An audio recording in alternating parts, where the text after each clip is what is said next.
আজ সকালে ঘুম থেকে ওঠার পর হঠাৎ দেখি ছেলের খুব জ্বর। তো সেই কারণে আর দেরি না করে ঘরের কাজ সামলে আমরা রেডি হয়ে রওনা হয়ে গেলাম ডাক্তারের উদ্দেশ্যে।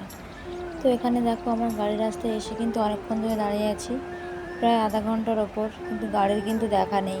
আর আমাদের এই রাস্তাটায় গাড়ি পেতে খুবই অসুবিধা হয়, মানে গাড়ি যেন আসতেই চায় না, এমন একটা ব্যাপার। ওয়েট করা ছাড়া কোনো কথা নেই। তো আমরা দেখো অনেকক্ষণ ওয়েট করার পর এখানে ফাইনালি একটা ভ্যান চলে এসেছে। তো আমরা সেই ভ্যানে করেই এখন যাচ্ছি।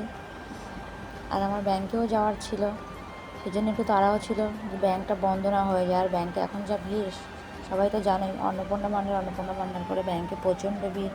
তো দেখো আমি ব্যাংকেও চলে এসেছি। ভাগ্যটা আমার খুব ভালো ছিল, সেই কারণে ব্যাংকটা খালি ছিল, টাকাটা তুলতে কোনো অসুবিধা হয়নি। আর এখানে দেখো ভাই রে ভাই, কী বলবো, 100 টাকা কিছুতেই কোথাও খুচরো করতে পারছি না। এখানে আমার সোনুর বাবা গেছে 100 টাকা খুচরো করতে। আর এই যে হলুদ টি শার্ট পরা লোকটিকে দেখছে, উনিই কিন্তু ভ্যানের চালক, উনিই কিন্তু টাকাটা পাবে। আর ওনার জন্যই টাকাটা খুচরো করতে গেছি, কিন্তু কিছুতেই খুচরো হচ্ছিল না। অনেকক্ষণ পর দেখো একটা এমন মাজার বোতল কিনেছে, কি বলবো, বাবা তো অবাক। মানে বোতলের গায়ে পিঁপড়ে ভর্তি, ভাবা যায় ফ্রিজের মধ্যে বোতল আছে অথচ পিঁপড়ের গায়ে ভর্তি, কিন্তু লাল পিঁপড়ে। আমরা দেখে তো টোটালি অবাক যে ফ্রিজের মধ্যেও আজকাল পিঁপড়ে ঢুকে যাচ্ছে। তো দেখো আমরা চলে এসেছি গল্প করতে করতে রাস্তার ধারে। এরপর আমরা ওই পারে পার হবো, কারণ ওই পারে ডাক্তারখানা। তো ফাইনালি আমরা ওই পারে পার হয়েও গেছি। অনেকটা বেলা হয়ে গেছে, সেই কারণে কিন্তু গাড়ি ঘোড়ার চাপটা অনেক কম, আমাদের পার হতেও কোনো অসুবিধা হয়নি। একদম দেখো রোড পুরো খালি। আমরা ভাবছিলাম অন্য কথা, অনেকটা কিন্তু বেলা হয়ে গেছে, ভাবছিলাম ডাক্তারখানাটা বন্ধ করে দেয়নি তো। তো দেখো না, ডাক্তারখানা বন্ধ হয়নি, ডাক্তার ছিল। আর আজকে ওয়েদারটাও তো কিন্তু খুব মেঘলা মেঘলা করেছিল। দেখো আমরা কিন্তু খুব ভয় পাচ্ছিলাম যে বৃষ্টি না আসে, আমরা কিন্তু ছাতাটাও সঙ্গে করে নিয়ে আসিনি। এরকমভাবে ভিডিও করতে কিন্তু আমি খুবই লজ্জা বোধ করি, লোকের সামনে ফোন বার করতে, ভিডিও করতে, ক্যামেরা ধরতে, মুখ নাড়তে খুবই লজ্জা পাই। আমি কিন্তু ঘরে রিল ভিডিওর মধ্যে সীমিত থাকি। আর এখানে দেখো নিজের কথা বলতে বলতে এখানে আমার সোনাকে দেখতে কিন্তু ডাক্তারবাবুও চলে এসেছিলো। তো উনি আমার সোনাকে চেক আপ করে দেখছিল যে আমার সোনা কীরকম আছে, বুকে কপটা বুঝে জমেছে কি না, যদিও কাশি হচ্ছে না, জ্বর এসছে।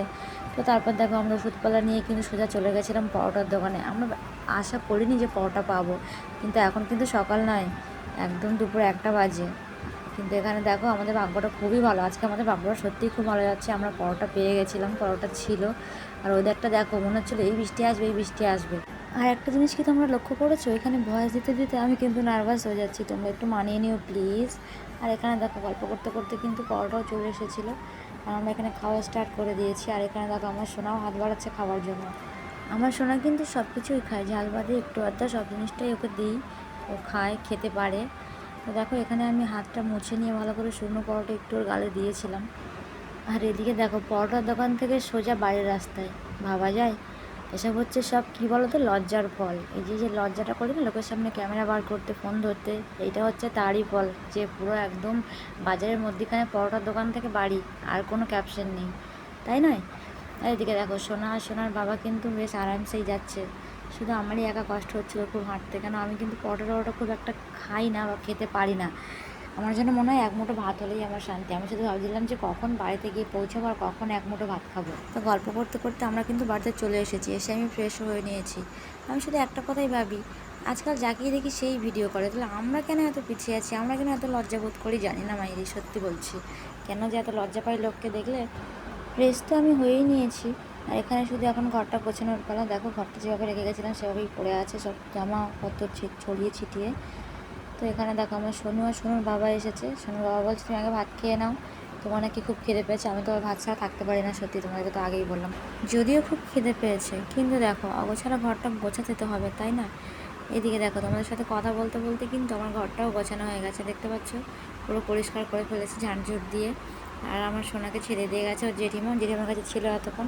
এখানে দেখো আমার সোনা কী করছে, ওর জানো তো এই একটাই কাজ, এই যে বাস্কেটটা তো জামা প্যান্টগুলো আছে, ও সেগুলোকেই কিন্তু একটা একটা করে ছুঁড়ে ছুঁড়ে নিচে ফেলে দেয়। এটা হচ্ছে ওর বদ অভ্যাস। আর আমি তোমাদের সবাইকে বলছি, যে পারবে আমাকে একটা ভালো করে সাজেশন করো তো, যে আমি কীভাবে এই লজ্জাটাকে কাটাবো। নইলে তো ভিডিও করাই সম্ভব না, তাই না? তোমরাই বলো, এইভাবে যদি লজ্জা করে চলি তাহলে ভিডিওটা আমি বানাবো কী করে? আমার মতো অনেকেই এরকম প্রবলেমে আছো আমি জানি, কিন্তু কমেন্টে জানাতে একদম ভুলো না, ঠিক আছে? আর এদিকে দেখো আমার সোনা কী করছিল, তোমরা কি একটু আগে ওর যে কাহিনিটা আমি শোনাচ্ছিলাম ও সেটাই শুরু করে দিয়েছে, দেখেছো? সবাই একটা জামা ফেলা শুরু করেছে। আজকের মতো এই পর্যন্ত, দেখা হবে পরের কোনো মিনি ব্লগে। টাটা বন্ধুরা।